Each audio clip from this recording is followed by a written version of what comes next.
আসসালামু আলাইকুম WhatsApp guys, আশা করি সবাই আল্লাহর রহমতে ভালো আছেন।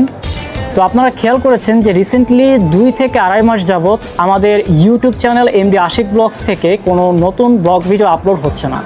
সো এর পিছনে অবশ্যই কিছু রিজন রয়েছে। তো রিজনটা হচ্ছে যে আমি অসুস্থ ছিলাম এবং ব্যক্তিগত কিছু জটিলতার মধ্যে দিয়ে গিয়েছি, যার ফলে হচ্ছে আপনাদের মাঝে আমি কিন্তু কন্টিনিউয়াসলি কোনো ভিডিও আপলোড করতে পারি নাই। বাট ইনশাল্লাহ খুব শীঘ্রই হচ্ছে আপনাদের মাঝে নতুন একটি ব্লগ ভিডিও আনতে যাচ্ছি, যে ভিডিওটি থেকে আপনারা দর্শনীয় স্থান সম্পর্কে জানতে পারবেন এবং অনেক তথ্য পাবেন যেগুলো আপনাদেরকে হেল্প করবে ওই জায়গাটা সম্পর্কে। তো যারা মনে করেন যে ভ্রমণ পিপাসু, তারা কিন্তু এই ব্লগ ভিডিওগুলো দেখে থাকেন, যে বিভিন্ন জায়গায় জায়গায় গিয়ে যে ব্লগ ভিডিও এগুলো দেখলে আপনি সেই সম্পর্কে জানতে পারবেন এবং আপনি চাইলে ওখানে গিয়ে ঘুরে আসতে পারবেন। সো যাদের কাছে এই রিলস ভিডিওটি যাচ্ছে তারা অবশ্যই ভিডিওটিতে লাইক করে দিবেন এবং অবশ্যই আমাদের ইউটিউব চ্যানেলটি সাবস্ক্রাইব করে রাখবেন, যাতে নতুন ভিডিও আসা মাত্রই আপনারা দেখে আপনারা সেই জায়গা সম্পর্কে জানতে পারেন। ভালো থাকবেন সবাই, আল্লাহ হাফেজ।